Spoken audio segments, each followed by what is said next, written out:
Hey everybody, this is RalphieBoy here. Today I just want to talk briefly about my process on pre-grading. Just to give you a couple of things that I've learned grading cards. So let's talk about this. I create a checklist. I do. I keep my checklist beside the area where I do a lot of my pre-grading. And it's a pretty simple checklist, right? It says centering, corners, edges, surface, and repeat on the back. And I make sure I hit all those before I would ever consider putting any card into my box to send off to PSA.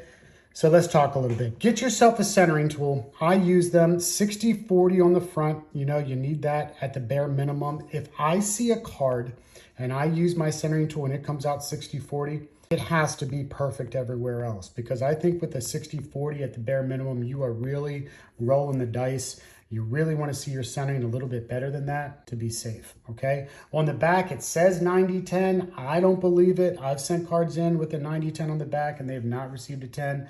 So I would make sure my back is better centered than what they are telling you is the minimum requirements. That's just me. You be you, all right? Corners, any frayed corners, any white at all, even a little bit that I can see naked eye, I will not send that card in. You will not get the 10.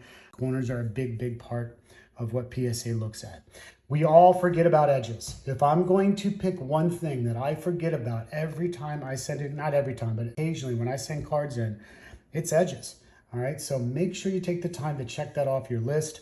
Look for any kind of nick along these frames, especially if the frame of your card is a different color than white. You know, you're really gonna see that. It's really gonna show up. So just be careful that you're not seeing that. And again, do it on the back, right? And the big thing, I mean, the one thing that can really drop your card multiple grades is surface. I do not send in any cards that have a print line on the front. A single faint print line is a disqualification for me. I do not send that card in. I have sent cards in with print lines on the back, however, and they have received 10s. However, it's got to be, you know, not a lot of them, and it's got to be really hard to see with the naked eye.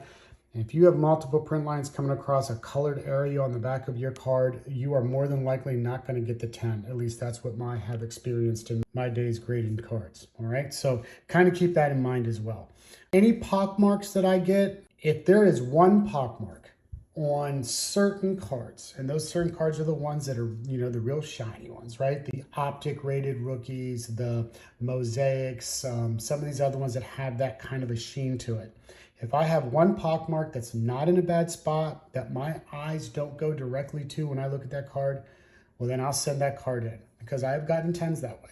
Also gotten 9s, but I've gotten 10s. But other than that, if I have pockmarks from the card that my eyes see with the naked eye, I'm not sending it in. It's an automatic 9. Could be even worse if you miss something else, okay? So again, go through your checklist, centering, corners, edges, surface, repeat on the back, use your centering tool, use your magnifying glass, because who knows if PSA is using these at all. I'm sure if they find something on your card they don't like, they're gonna look at it. So go ahead and use those tools. Make sure you get those. I hope this was helpful. I'm trying to keep it simple for you. Thanks for watching, and take care.